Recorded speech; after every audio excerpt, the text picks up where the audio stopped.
Start with a cherry and some pecans. Add whipped cream, caramel, and finally a scoop of chocolate ice cream. The result? A sweet marketing opportunity. Baskin-Robbins' Upside Down Sundae is named after the creepy parallel universe in the Netflix hit series Stranger Things. Upside Down Sundae. Stranger things are happening at Baskin-Robbins. It's one of a new line of treats the ice cream store is rolling out to cash in on the show's third season, which features a fictional ice cream parlor called Scoops Ahoy. Ahoy! Ahoy! Season 3 sees the teenagers from Hawkins, Indiana take their fight against evil to the quintessential 80s hangout, the shopping mall. What did you think? We're just gonna sit in my basement all day? Play games for the rest of our lives? The real selling, though, has been happening off camera. Netflix says they're partnering with about 75 brands for the Stranger Things launch, an all-out international marketing blitz featuring everything from Nike to Burger King to the Chicago Cubs. Every network, every website, everyone is looking for those 2 hours that you have between the time you get home, put the kid to bed, finish dinner, and watch something. So anything that Netflix can do to grow that brand recognition and make you remember, hey, I should finish this season of Stranger Things, is a benefit for them. If you love the TV show Stranger Things, then boy, have we got a Lego set for you. Many of the brand tie-ins play on the 1980s nostalgia the show is known for. Netflix even convinced Coke to re-release New Coke, a product which flopped back in 1985, after Stranger Things decided to incorporate it into its plot.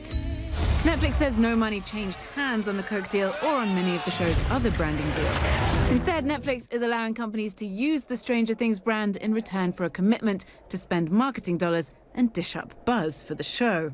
They don't necessarily care so much about revenue from these deals. They do care about brand awareness, and they do care about acknowledgement. Now, it's one thing to incorporate brands seamlessly into a show's narrative to give a sense of authenticity and nostalgia. That was actually part of the vision for Stranger Things from the start. Now, of course, the risk is that all of this ends up going too far and the marketing starts to overwhelm the show itself. Clare Sebastian, CNN, New York.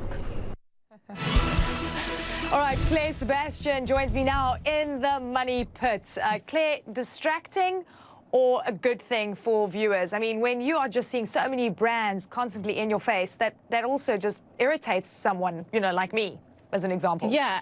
I think that is a risk, certainly when you're partnering with something like 75 brands, as Netflix has on this show. But they so far seem to have been able to balance it, to use it to kind of bring the 1980s nostalgia of the show really to life. And it seems that viewers don't just want to watch Stranger Things, they want to inhabit the world it lives in. So far, it seems to be working for Netflix. And it's not a bad thing for these brands either, Lenny. The Eggo waffle, which of course has seen something of a revival because of Netflix. They saw the category that Kellogg's produces, which includes the Eggo waffles, that grew 14% in the quarter when the last season 2, was released back in 2017. It's dipped again since then, but perhaps they might see another revival after the launch of season 3. So it's kind of a mutually beneficial relationship here. Absolutely. I mean, 75 brands. How much money can Netflix make from this?